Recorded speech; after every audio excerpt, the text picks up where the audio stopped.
오늘 설교 제목은 상한 심령입니다. 우선 질문을 좀 하겠습니다. 쥐가 나한테도 좀 천사처럼 새처럼 날개를 주세요. 그러고 열심히 앞발 꼬리 다 흔들으면서 열심히 노력을 하면 박쥐로 바뀌어질 수 있을까요? 아니면 올빼미가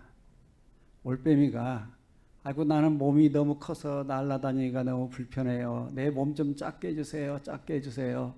좀 이 날개가 여러 가지 이 깃털이 빠지고 그러면 귀찮으니까 가죽으로 좀 만들어 주세요 해서 바꿔졌을까요? 박쥐는 새도 아니고 설치류 직과도 아닙니다. 박쥐는 포유류입니다. 포유류. 포유류는 어떤 뜻이냐면 유자는 젖을 얘기하는 거고요. 우유할 때 쓰는 용어이고 포자는 포유류할 때 포자는 먹인다는 말입니다. 젖을 먹여서 키우는 동물이 포유류예요. 그러니까 박쥐는 1년에 한 마리만 새끼를 낳아서 키우는 거예요. 쥐의 생명은 3년 정도밖에 안 돼요. 그리고 매달 새끼를 낳습니다. 쥐 2마리만 생기면 집안은 쥐판됩니다, 여러분. 1년 뒤에 가보세요. 얼마나 많아지는 거예요. 근데 박쥐는 한 마리만 낳아서 키워요. 박쥐가 쥐처럼 새끼를 이렇게 많이 낳으면 문제가 심각해요. 왜 그러냐면 박쥐는 그러니까 천장에 매달려서 살잖아요. 그리고 체구도 작습니다. 근데 여러 마리를 키울 수가 없어요. 둥지를 만들어 놓고 거기다 뭐 새끼를 많이 낳고 키우면 키우기가 쉬운데 박쥐는 그렇게 할 수 없기 때문에 하나님께서 모든 구조를 그렇게 창조해 놓았어요. 박쥐 종류가 얼마나 많을까요? 먼저 한번 제가 말씀을 드렸는데 박쥐의 종류는 1,100가지입니다. 굉장히 많죠. 자, 사진을 보시면 왼쪽에 있는 박쥐는 약 15cm 보통 박쥐입니다. 그 다음 가운데 있는 박쥐 사이즈가 똑같구나가 아니에요. 사진으로 하다 보니까 저렇게 됐어요. 흰 박쥐는 크기가 3cm입니다. 왕벌 아세요? 호박에 돌아다니는 벌이 왕벌이죠. 그 왕벌만한 거예요. 그래서 저렇게 나무 잎에 앉아 있죠. 오른쪽에 있는 박쥐는 황금볕 박쥐입니다.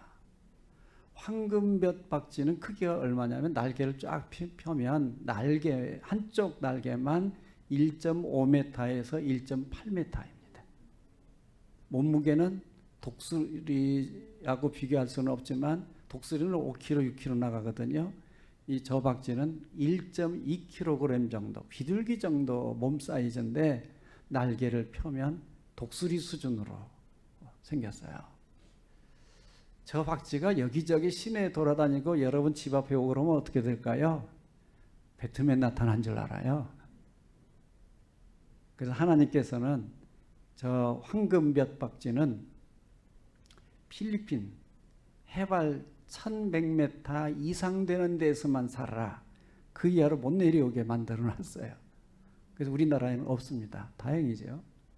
서대산보다 더 높아야 돼요. 그런 동굴에서 사는 거예요. 박쥐 얘기를 조금 해보았습니다. 박쥐는 동굴에서 서식하기 때문에 문제를 좀 가지고 있습니다. 습지잖아요. 동굴이라는 데는 습지이기 때문에 바이러스가 많아요. 사람하고 박쥐하고 공통으로 지금 가지고 있는 그 바이러스가 156가지래요. 근데 박쥐는 아무리 바이러스가 많아도 온도가 1도도 올라가지를 않아요. 코로나 바이러스를 가지고 있어도 온도는 그대로 있고 유지를 하고 그냥 살아요. 그냥 박쥐는 동굴에서 사니까 여러 가지 바이러스를 가지고 살아요. 코로나뿐만 아니라 뭐 에볼라 또 메르스 다 옛날에 들어봤잖아요. 사스 이런 바이러스를 다 가지고 그냥 살아요. 근데 문제는 사람들이 자연하고 너무 가까워지면서 자연을 해쳐버리잖아요. 박쥐도 그냥 실험실로 가져오고 박쥐 집에서 키우기도 하고 이런 일들이 일어나요. 또 중국에서는 아예 박쥐를 가지고 특별 요리로 먹게 합니다. 혹시라도 중국에 여행 가면, 그래서 중국에 여행 못 오도록 코로나로 딱 막아놨잖아요. 중국에 가가지고 박쥐 요리 먹을래요? 그러면 괜히 비싼 거 먹지 말고 꼭 저처럼 끊었다라고 대답하셔야 돼요. 사람이 자연을 해치면 자연이 인류를 향해서 복수한다라고 제가 얘기했어요. 이 코로나가 박쥐를 통해서 중간 숙주, 자연 숙주인 이 박쥐를 통해서 사람들한테 중국에서부터 퍼지기 시작을 했다는 거지요. 오늘 시편 34편은 다윗이 블레셋 땅 아비멜렉 왕한테 가서 미친 채 하다가 겨우 도망 나온 내용입니다.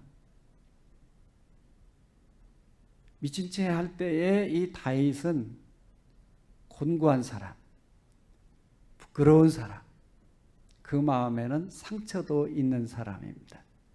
시편 34편 전반부는 곤고한 사람을 하나님께서 지켜주셨습니다라고 찬양하고 감사하는 내용입니다. 시편 34편 후반부는 알파벳 순으로 쭉 되어져 있으면서 마음이 상한 자들을 위한 교훈시 말씀입니다. 다윗은 여러 가지 산전수전 다 겪으면서 체험을 해서 마음에 맺힌 상처를 통한 한을 통해서 만들어낸 시 또 노래이기 때문에 더 은혜가 되는 것입니다. 트로트 가요를 부르는 사람들을 보면 되게 고생을 많이 한 사람들이 불러요. 또 우리나라 그 뭐 서편제라든지 동편제라든지 이런 그 노래를 하는 분들은 정말 그냥 막 한이 맺혀서 노래를 부르요. 한이 없으니까 한이 생기게 하기 위해서 딸 눈을 어둡게 해버리잖아요. 한에서 나와서 노래를 불러야 더 감동이 되기 때문에 그러죠. 다윗은 그런 사람이었다 하는 것입니다. 18절 말씀에 보면 마음이 상한 자 그랬어요. 다윗이 마음이 상한 자입니다. 다윗이 마음이 상한 자라고 그러면 오늘 여기 예배드리는 여러분 모두 다 저를 포함해서 마음이 상한 자예요. 마음이 상한 자는 어떤 의미가 되어지느냐 하면 마음이 찢어지고 갈갈이 찢어지고 깨어진 상태를 말합니다. 한문을 통해서 마음이 상한 자를 정리를 해보면 이렇게 정리할 수 있습니다. 시련한 사람, 시련당한 사람, 시련한 사람, 상심한 사람, 상처받은 사람, 그런 걸로 인해서 우울증도 생기고 화가 나기도 하고 기죽어 지내는 사람을 말합니다. 히브리어에서는 더 깊은 뜻이 있어요. 상했다, 갈대가 상했다, 상한 심령할 때 상한다고 하는 말은 그냥 상처를 입었다고 하는 정도가 아닙니다. 영어를 보면은 영어를 위에 있죠. 영어 다 그냥 부서졌다는 말입니다. 저게 히브리어를 가지고 있는 의미예요. 히브리어로 설명을 하면 샤바르라고 한 단어에서 왔어요. 샤바라는 단어가 하나도 안 어렵습니다. 이렇게 제가 신학교 졸업한 지 오래돼도 외우고 있어요. 왜 그러냐면 샤바르의 뜻은 깨어지다는 뜻이니까. 시골에 사발 알아요? 사발이 깨어졌다. 그렇게 외우니까 안 잊어버리는 거예요. 이 사바르라고 하는 뜻은 어떤 뜻이냐면 돌이 있어요. 돌을 다 깨어가지고 부셔버려가지고 이게 돌가루인지 햇가루인지 석회가루인지 무슨 돌가루인지를 모를 정도로, 이 원형을 모를 정도로 깨어지고 부서진 상태가 사바라예요. 곡식도 마찬가지죠. 밀이나 보리나 이런 여러 가지를 다 깨어가지고 가루를 놓고 보면 이게 보리가루인지 밀가루인지 콩가루인지 잘 분간을 못할 정도로 완전히 부서진 상태가 상한 마음입니다. 여러분들이 주변에서도 다 겪어보죠.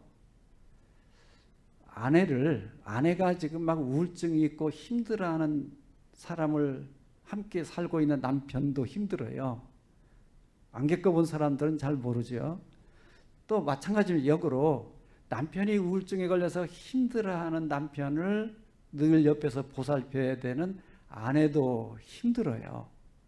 부모와 자식 간에도 마찬가지입니다, 여러분.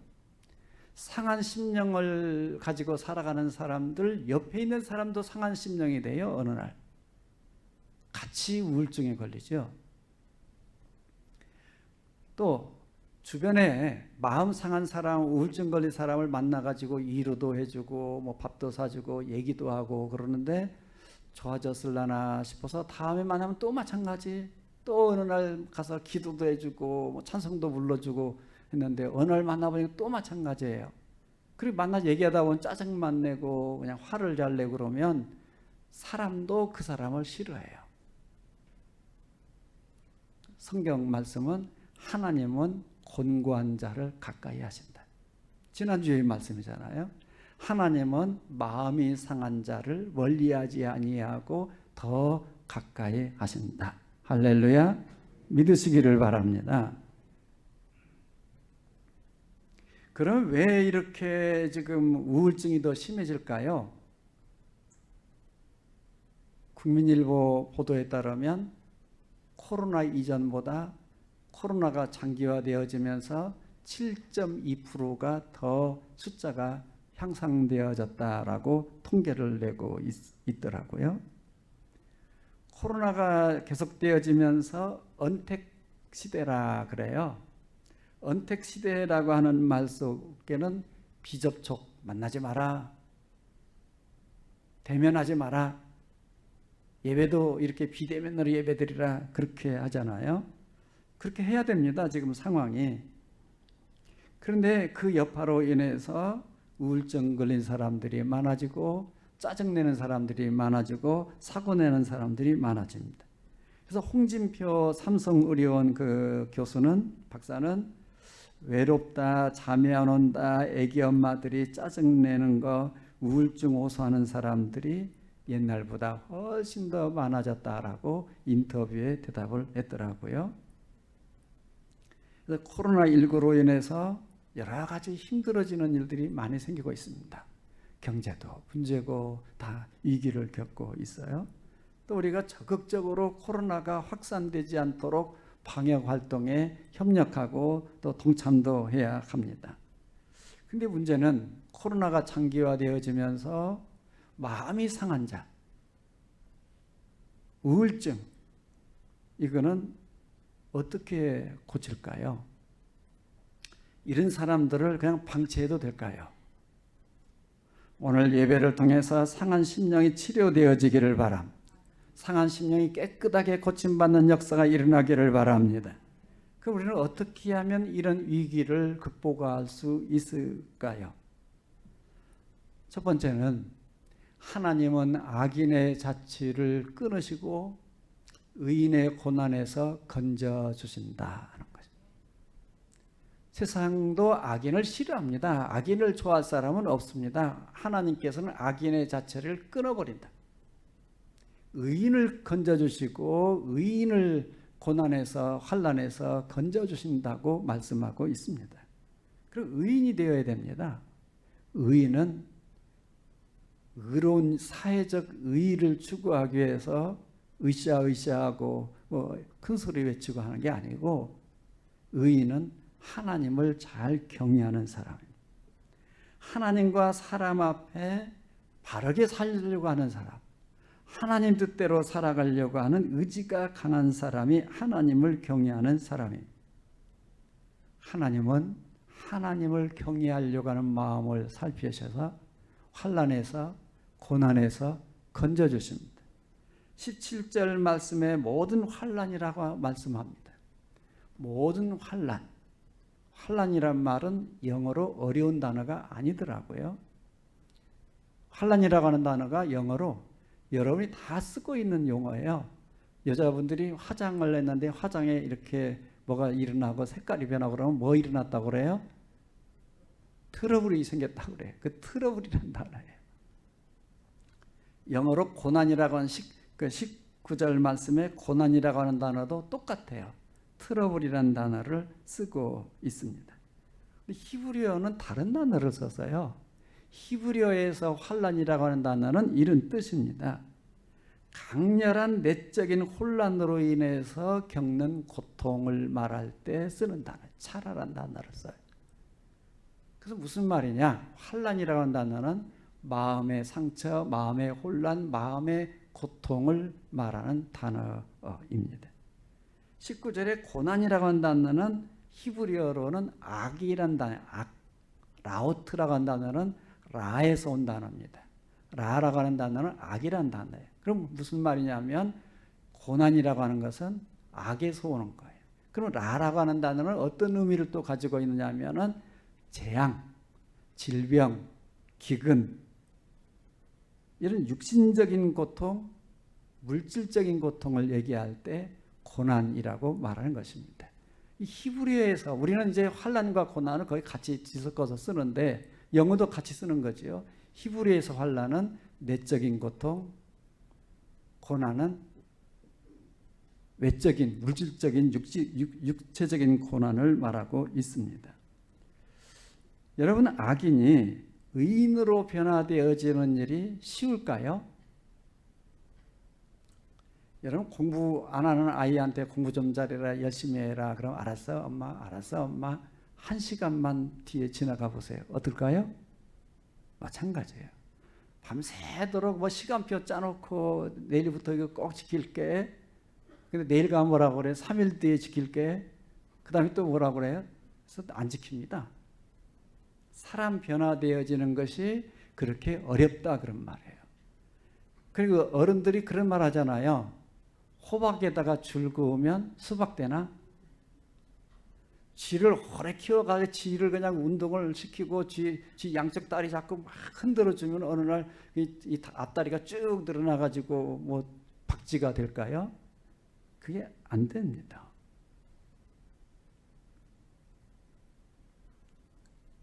그래서 박쥐가 상처받은 것이 하나 있어요. 왜 소설가들이 배트맨이라고, 그 배트가 그게 박쥐란 말입니다. 배트맨 할 때 그게 박쥐예요. 왜 배트맨을 만들어 가지고 뭐 물건도 만들고 장난감도 만들고 뭐 만화도 만들고 또 더 심하게는 그냥 뱀파이어가 흡혈박쥐처럼 이렇게 오해를 해 가지고 상처를 받고 있대요.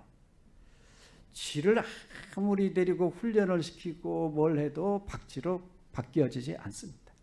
가죽 자체가 다르고 털 자체가 다르고 모양 자체가 완전히 다릅니다. 그럼 어떻게 하면 이게 변화가 일어날까요? 유전인자가 바꿔져야 돼요.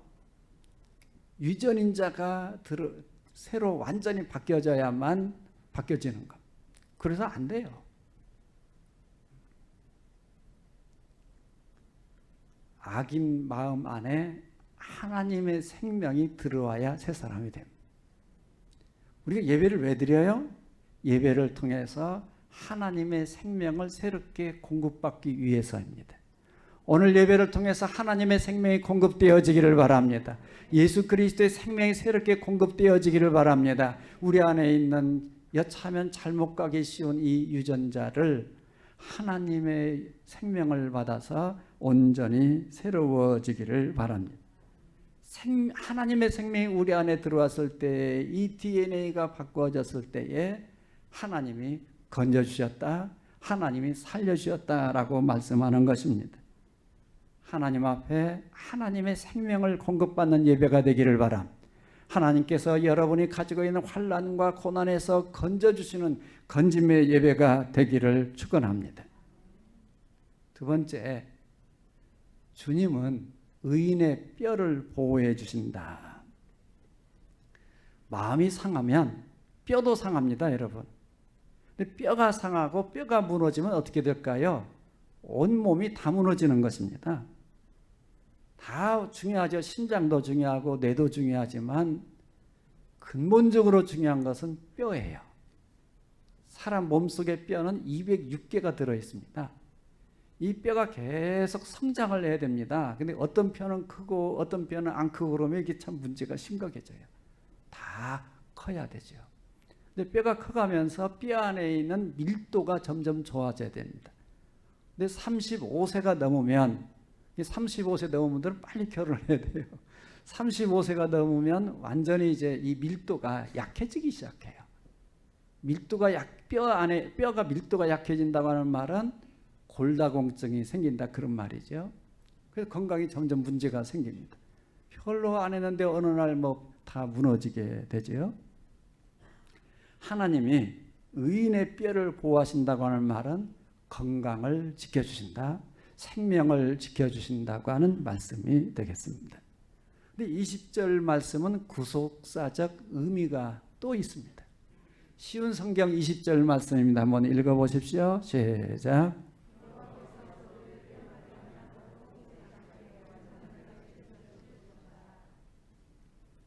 길거리 가다가 뼈가 넘어져서 뼈가 문제가 생기면 하나님을 바라보세요. 20절 말씀에 뼈가 문제 생기지 않게 한다고 그랬는데요. 그리고 좀 물어봐요. 구속사적 의미는 무슨 의미가 있느냐? 출애굽기 14장을 쭉 읽어보시면 그게 무슨 얘기일까요? 창자 재앙이 임하기 전에 6월절이 되면 어린 양을 잡아서 6월절을 준비하라는 얘기예요. 근데 그게 보면 양의 뼈를 부지르지 마라. 양의 다리를 꺾지 마라고 되어 있습니다. 하나님 앞에 드리는 제물은 온전해야 되기 때문에. 근데 마지막 제물로 오신 예수 그리스도께서 십자가에서 제물이 되셨습니다. 십자가에서 제물이 되신 마지막 어린 양 예수 그리스도는 로마 군인들도 예수님의 다리를 꺾지 아니했더라. 그 말씀이 적용되어지는 예언의 말씀입니다. 이게 근본적으로 예수 그리스도께서 십자가에서 뼈가 꺾이지 아니하시고 십자가에서 제물이 되신 이 사건은 인류를 화평하게 하기 위한 사랑의 제물이 되신 것입니다. 예수 그리스도의 십자가의 상징성은 죄를 용서해 주시는 사랑에 있습니다. 예수 그리스도의 십자가는 사랑의 십자가입니다. 예수 그리스도를 십자가를 바라보고 살아가는 우리 그리스도인들은 사랑의 사람이 되어야 됩니다. 교회 공동체는 사랑의 공동체가 되어야 하는 것입니다. 박쥐 얘기 또 좀 할게요. 이거는 진짜 아주 특별한 책을 봐야 나오는 내용입니다. 인터넷에도 안 나와요. 이런 얘기는. 정말입니다. 쥐는 어릴 때 다 보셨어요? 쥐는 배가 고프면 새끼도 잡아먹어요. 도중도중에 이렇게 잡아먹어가지고 이렇게 털이 모여 있는 것을 볼 수 있어요. 기억 안 나요? 그렇습니다. 근데 박쥐는 사회적 동물이에요. 그래서 끼리끼리 싸우지를 잘 않습니다. 동굴 속에 다 천장에 매달려서 서로 살아야 되는데 한 번도 이 자리는 내 자리야 텃세를 싸우지도 않고 이거 내가 먹으려고 그러는데 네가 왜 먹어 그러고 싸우지도 않습니다. 이제 이게 특별한 책에 나오는 내용입니다. 이런 내용입니다. 어느 신부님이 15세기에 1500년대에 박쥐를 실험을 했어요. 박쥐는 왜 이렇게 기가 막힐까? 그래서 박쥐를 잡아가지고 눈을 뽑아버렸어요. 눈을 뽑고 이렇게 날려보내니까 그리고 이제 가죽으로 덮고 이렇게 못 보게 하기 위해서 그래도 박쥐는 다 날아가더라고요. 그럼 귀 때문에 이렇게 굴은 캄캄하잖아요. 굴 속에서 이렇게 날아갈 수 있을까 싶어서 이번엔 귀를 다 잘라내고 귀를 아예 그냥 파내고 그 자리에다가 다른 거를 채워가지고 막아가지고 아무것도 못 듣게 해가지고 놨는데 날려보니까 또 날아가더라고요. 또 이 신부님이 아주 실험을 그냥 좀 잔인하게 했습니다. 코에다가 박쥐 코에다가 요상한 냄새를 붙여놓고 날아가게 했는데 그래도 날아가는 거예요. 나중에는 아파가지고 떨어져서 죽더라는 거예요. 이 굴손 캄캄하잖아요. 캄캄할 때에 촛불을 켜놓고 부엉이를 날려보냈더니 부엉이는 부딪혀서 떨어지더라. 근데 이 박쥐는 전혀 방해를 받지 않고 또 날아다니는 거예요. 왜 이러는가? 박쥐는 고주파 소리를 내면서 다 소리를 보내가지고 그 소리가 다시 돌아오는 거를 감지를 해가지고 돌아다닙니다. 쉽게 말하면 레이더가 있는 거예요. 마치 고래처럼. 그렇기 때문에 싸우지 않습니다. 흡혈박쥐 아시죠? 흡혈박쥐는 70시간 내에 동물의 피를 먹어야 삽니다. 그런데 이 흡혈박쥐가 꼭 어디에만 앉아야 되느냐면 털이 있는 데는 앉지를 않습니다. 그래서 꼭 항문 근처에 코끼리나 뭐 짐승들 항문 근처에 앉아서 부드러운 데 앉아가지고 피를 먹어요. 근데 걱정을 안 해도 된대요. 왜냐하면 한 수저도 안 될 정도로 먹는데요. 왜냐하면 많이 먹어도 가서 또 거꾸로 매달려 있어야 되니까 소화를 못 시켜서 토해내니까 조금만 먹고요. 그래서 70시간마다 나가서 또 먹고 와야 살아요. 그런데 어쩌다 보면 그 흡혈박쥐도 식사를 못 하잖아요. 식사를 못 하면 죽습니다. 이 얘기는 제가 언제 했어요. 이 흡혈박쥐가 죽어가면 옆에 있는 박쥐가 피를 토해서 먹여서 살려요. 박쥐는 의리도 있고 사랑이 많다는 얘기를 제가 하고 있어요. 여러분 그 라면 형제 요즘 가끔 뉴스 나오고 보셨어요?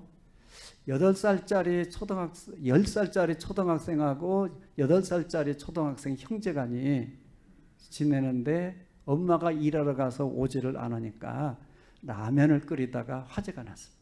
다 타버렸습니다. 이 10살짜리 이 형아는 40% 화상을 입어서 아마 못 살 것 같이 아직도 깨어나지를 않았습니다. 40% 화상 입으면 온몸 그냥 반절을 다 화상을 입은 거잖아요. 근데 동생, 8살짜리 동생은 1도 화상만 입었어요. 1도 화상은 여러분 뜨거운 물이 떨어지면 빨갛잖아요. 그런 상태가 1도 화상입니다. 물집이 생기면 이제 2도, 뭐 3도 이렇게 가는 거고요. 근데 동생이 형은 이렇게 40% 화상을 입었는데 동생은 왜 1도 화상을 입었을까요? 이 형이 동생 살리려고 온몸으로 껴안고 있었기 때문에 살아난 거예요. 자기가 화상을 많이 입고 도망가지 않고 빠져나가지 않고 동생을 부둥켜 안고 꽉 했기 때문에 동생을 살려낸 겁니다. 우리는 예수 그리스도 십자가 사랑을 실천하는 공동체입니다. 박쥐가 쥐처럼 그냥 배고프다고 옆에 있는 거를 잡아먹고 뭐 이렇게 하면 이거는 짝퉁, 쥐에 불과하지 않습니다. 우리가 예수 사랑을 말하고 십자가 사랑을 말하고 하나님의 사랑을 받았다고 얘기하면서 내 안에 사랑이 없으면 박쥐가 쥐처럼 살아가는 짝퉁 그리스도인입니다. 교회가 사랑이 없다, 뭐 사랑이 없다라고 그냥 침을 튀기면서 얘기하지만 또 설득도 잘하지만 사랑에 대한 노래도 그냥 트로트 가수들처럼 그냥 영웅적으로 잘하지만 내 안에 그 사랑이 식어져 버렸으면 어설픈 말쟁이에 지나지 않습니다. 여러분 안에는 어떤 사랑이 있습니까? 상처받은 사람을 치유하는 것은 요 사랑밖에 없습니다. 예수 사랑으로 치료받는 역사가 일어나기를 바람. 예수 사랑, 십자가 사랑으로 상처가 치유되어지기를 바람. 세 번째는 의인은 바른 언어 생활을 하면서 화평의 열매를 많이 맺어야 해요.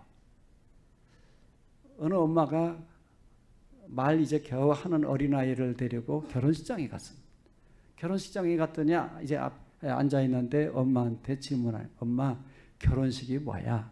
그 결혼식은 남자와 여자가 이렇게 커서 이제 결혼을 하고 나면 서로 사랑하고 싸우지 않고 허물도 덮어주고 영원히 가정을 이루어서 사는 거다. 그렇게 잘 설명을 했어요. 근데 이 꼬마가 고개를 깨우다면 그 얘기를 할 때는 또 큰 목소리로, 그러면 우리 엄마하고 아빠는 아직 결혼식 안 했네? 여러분, 우리 모습이 그렇지 않을까요? 여러분 가정은 바른 언어를 사용하고 있나요? 여러분의 나쁜 언어 때문에, 폭행적인 그런 언어 폭언 때문에 식구들이, 자녀나 아내나 남편이 괴로워하고 힘들어하고 소화불량에 걸리고 늘 소화제를 찾아야 되고 불면증에 시달리고 있지는 않습니까? 이런 일로 인해서 상심하고 짜증 부리고 우라가 터지고 더 이상 못 살아 하고 이런 생각이 들지는 않습니까? 13절 말씀에 보면 거짓말을 하지 말아라. 개역 성경은 괴사한 말을 하지 마라. 간사한 말이나 거짓말을 하지 마라. 여러분의 혀 속에, 혀 밑에 독이 들어있고 다른 사람들한테 상처를 내는 칼이 들어있지는 않습니까? 14절 말씀에 보면 악을 버리고 선을 행하며 화평을 찾아 따를지어다. 화평을 찾아내야 돼. 여러분 가정에 화평을 찾아낼 수 있습니까? 여러분이 가는 삶의 방향이 화평입니다. 여러분, 박쥐라고 하는 말을 15세기경에 우리나라는 어떻게 썼을까요? 저렇게 썼습니다. 저 박자는 지금의 박자하고 다르죠. 저 박자는 밝은 쥐다 그런 말이에요. 어두운 데도 돌아다닐 수 있으니까 밝은 눈을 가지고 있는 쥐다 그런 뜻입니다. 저기는 텃세도 없고요. 저기는 신호를 보내면서 화평을 유지해 가면서 사회적 포유류로 살아가고 있습니다. 여러분의 가정은 어떻습니까? 여러분의 가정에 화평을 찾아낼 수 있습니까? 화평의 열매가 있습니까? 성령으로 충만하시기를 바랍니다. 성령의 열매가 맺어지기를 바랍니다. 화평의 열매가 주렁주렁 열리는 여러분의 가정이, 여러분의 심령이 되기를 주의 이름으로 축원합니다. 결론으로 시편 34편은 다윗의 신앙 강정입니다. 하나님은 하나님을 경외하는 자들을 환난에서 고난에서 건진다. 하나님은 마음이 상한 자를 건져내고 하나님은 마음이 상한 자를 가까이 한다. 하나님은 악인을 그 벌을 받게 한다. 하나님은 의로운 사람, 하나님을 경외하는 의로운 사람을 벌을 받지 않게 하시고 환난에서 목숨을 건져주시고 구원해 주신다. 그 대상이 바로 여러분이 되시기를 바랍니다.